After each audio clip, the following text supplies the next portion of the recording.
Bonjour. The Killer est l'adaptation d'une BD française, Le Tueur, datant de 1998, signée par le scénariste Andrew Kevin Walker, qui a déjà travaillé avec le réalisateur David Fincher sur Seven. C'est donc un gage d'une qualité qui est de toute façon toujours au rendez-vous avec ce réalisateur méticuleux, rigoureux, un des plus doués de sa génération, qui nous a donné de grands films, comme celui que je viens de citer, mais aussi Fight Club, The Social Network, ou dernier en date, Manque, déjà produit par Netflix, et diffusé directement sur la plateforme comme The Killer.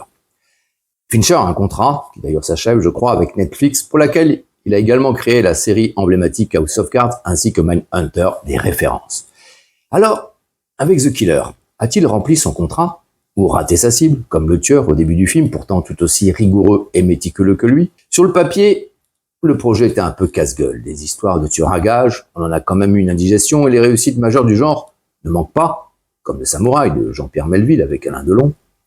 Un film qui a d'ailleurs inspiré The Killer, celui de John Woo cette fois, avec sa stylisation incroyable et ses gunfights mémorables, deux sommets du genre. On pouvait donc se demander ce que David Fincher allait bien pouvoir apporter au genre. Mais d'abord son style. Le film n'en manque pas, il est très esthétique, parfaitement réalisé et monté, il est carré, efficace, classe, avec de l'humour noir. À l'image de son personnage principal, ce tueur qui ne porte pas de nom, comme Clint Eastwood dans les films de Sergio Leone, interprété ici par Michael Fassbender, celui de X-Men, le commencement, entre autres. C'est son retour sur les écrans après 4 ans d'absence. Depuis 2017, en effet, il se consacre à la course automobile, comme Steve McQueen et Paul Newman avant lui, d'autres références. Fassbender a donc tourné ce film entre deux compétitions. Il dit d'ailleurs qu'il préférerait gagner les 24 heures du Mans plutôt qu'un Oscar. Je ne sais pas s'il gagnera un Oscar pour ce rôle-là, mais il est parfait.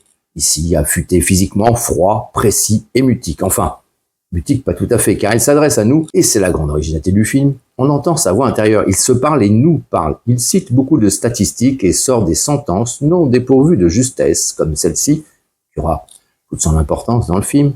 Depuis la nuit des temps, l'élite exploite la masse. C'est la pierre angulaire de notre civilisation. Ce monologue intérieur, présent tout au long du film, nous rend proche ce personnage auquel on aurait pu avoir du mal à s'attacher. Ce n'est pas le cas.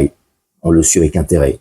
Même s'il dit, et se répète, comme pour se persuader, l'empathie, c'est une faiblesse. Reconnaissant que dans son corps de métier, ce ne doit pas être la principale qualité requise, ça se comprend. Par moments, ce personnage, avec ses manies, sa rigueur méthodique, son aspect monolithique et sa montre qui lui sert ici à mesurer son pouls, m'a fait penser à Robert McCall, interprété par Denzel Washington dans Les Equalizers.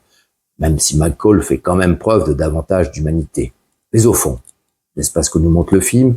Un univers déshumanisé, standardisé, ubérisé, le nôtre. Dans le premier chapitre, le film en comporte 6 plus un tricot épilogue, l'action se déroule à Paris. Le tueur est installé dans un immeuble en travaux face à un bâtiment haussmannien de grand standing. Il attend patiemment sa proie durant des jours en observant la rue et l'immeuble avec la lunette de son fusil. Tout le monde pourrait être la cible. C'est peut-être ce que nous dit Fincher d'ailleurs. Nous sommes tous des cibles potentielles, car le film n'est pas seulement élégant, il est aussi intelligent. Cette situation m'a fait penser à Fenêtre sur cour, d'Hitchcock, où un photographe observe les gens dans l'immeuble et la cour d'en face avec le téléobjectif de son appareil photo. Et à l'image du maître, Fincher sait très bien créer le suspense ici intense. Et nous surprendre, car le tueur, qui affiche un taux de réussite de 100%, écouteur sur les oreilles avec un morceau des Smiths pour mieux se concentrer, va rater sa cible. Le deuxième chapitre se déroule à Saint-Domingue. Outre le côté exotique des paysans et très agréable, ce changement de décor va être le théâtre d'un événement qui va contredire ce qui a précédé, ce que nous avons vu et entendu. Je n'en révélerai pas davantage, sinon pour te dire que la tension va encore monter d'un cran. Elle ne baissera jamais. C'est d'ailleurs une des qualités du film, nous maintenir sous tension du début à la fin sans temps mort durant 2 heures et sans effet trop facile. À partir de là, le tueur comprend que la cible, c'est lui.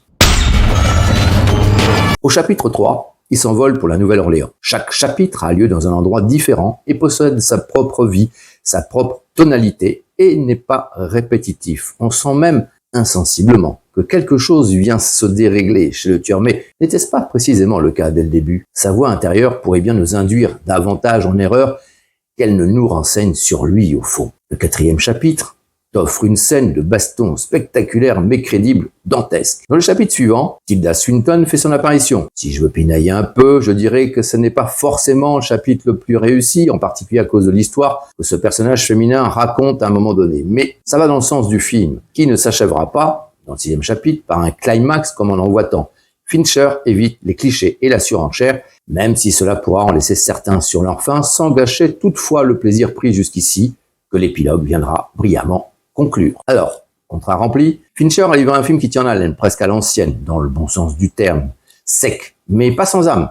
Pas si froid qu'il en a l'air, ou comme on a bien voulu dire, très métisé, que l'on prend plaisir à regarder, à admirer même. Et il peut, je pense, supporter une deuxième vision qui pourrait bien nous révéler une compréhension plus souterraine. Des films comme celui-ci, on aimerait en voir plus souvent sur les écrans de cinéma. Ce sera d'ailleurs ma seule véritable réserve, ne pas l'avoir vu sur un écran de cinéma, faute de sortie en salle. Car The Killer, c'est vraiment du cinéma.